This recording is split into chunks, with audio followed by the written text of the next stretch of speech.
आज के इस वीडियो में हम लोग 12वीं कक्षा के लिए मनोविज्ञान विषय के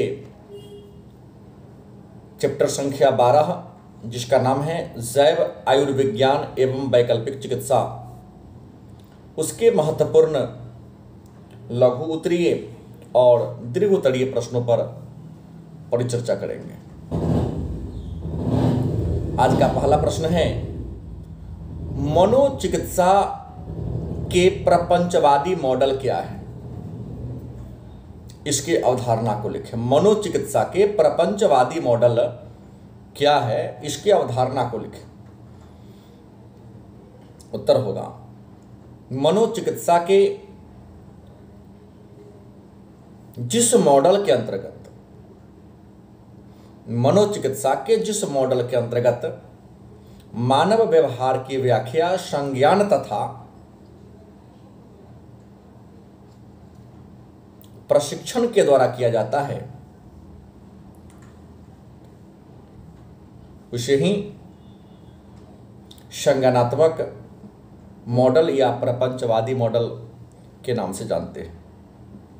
इस मॉडल की प्रमुख अवधारणाएं हैं।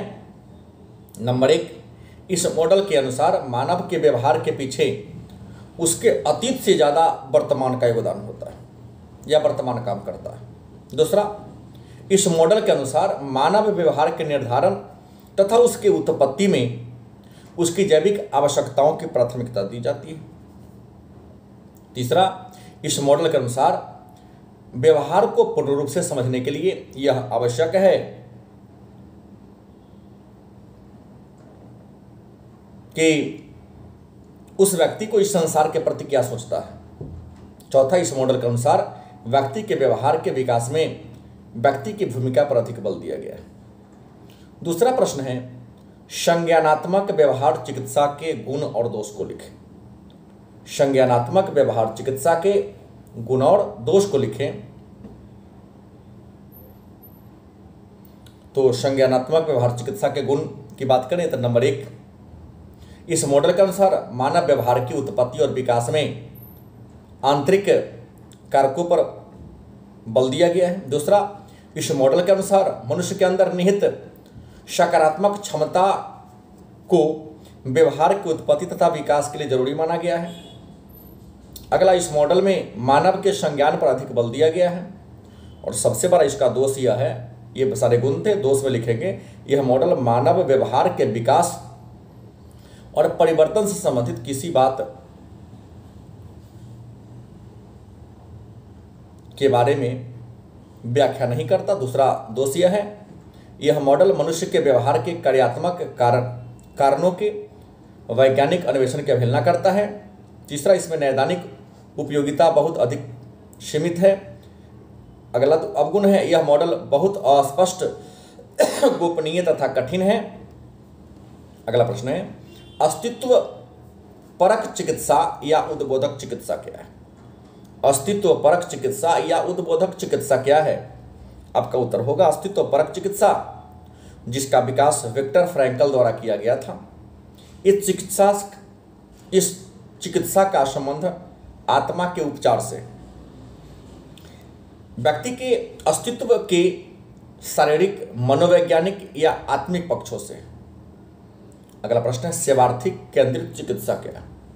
सेवार्थी केंद्रित चिकित्सा क्या है? आपका उत्तर होगा सेवार्थी केंद्रित चिकित्सा, जिसका प्रतिपादन कार्ल रोजर्स ने किया था। इस चिकित्सा के इस विधि में चिकित्सक रोगी के अनुभवों को समझकर उसके प्रति सहृदय होकर उसमें सुरक्षा की भावना उत्पन्न करके उपचार करता है। अगला प्रश्न है, गेस्टाल्ट चिकित्सा क्या है? उत्तर होगा गेस्टाल्ट चिकित्सा मानसिक रोग के उपचार की एक जर्मन पद्धति है। गेस्टाल्ट चिकित्सा मानसिक रोग के उपचार की एक जर्मन पद्धति है, जिसका विकास फ्रेडरिक ने किया था। इस चिकित्सा का मूल उद्देश्य व्यक्ति में आत्म जागरूकता एवं आत्म स्वीकारोक्ति के भाव में वृद्धि करना है। चिकित्सा के इस विधि का प्रयोग सामूहिक रूप से किया जाता है। अगला प्रश्न है, अस्तित्ववादी अथवा मानवीय परक मॉडल के विभिन्न दृष्टिकोण कौन कौन है? अस्तित्ववादी अथवा मानवीय परक मॉडल के विभिन्न दृष्टिकोण कौन कौन हैं? आपका उत्तर होगा प्राचीन अथवा आत्मगत दृष्टिकोण, दूसरा नैतिक दृष्टिकोण, तीसरा सामाजिक दृष्टिकोण, चौथा सांस्कृतिक दृष्टिकोण, पांचवा व्याधिकीय दृष्टिकोण, छठा व्यक्तिगत समायोजन दृष्टिकोण, सातवां व्यक्तिगत परिपक्वता दृष्टिकोण, नंबर 8 व्यक्तिगत व्याख्या दृष्टिकोण, 9 समन्वित व्यक्तित्व दृष्टिकोण, 10 दैहिक दृष्टिकोण, 11 सांख्यिकीय दृष्टिकोण। अगला प्रश्न है वैकल्पिक चिकित्सा क्या है? वैकल्पिक चिकित्सा क्या है? आपका उत्तर होगा वैकल्पिक चिकित्सा की एक नवीन पद्धति। इसके अंतर्गत योग, ध्यान, वनौषधि तथा एक्यूपंक्चर, इसके अलावे अनुलोम विलोम, प्राणायाम आदि को रखा गया है। अगला प्रश्न है योग मनोविज्ञान क्या है अथवा योग से आप क्या समझते हैं?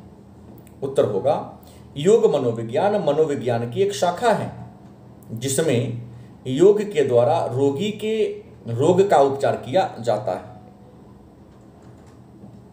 विद्वानों के अनुसार चित्तवृत्तियों का निरोध ही योग है, अर्थात ऐसे कार्य जिनको करने से मन को प्रसन्नता व स्वास्थ्य का अनुभव होता है, योग कहलाता है।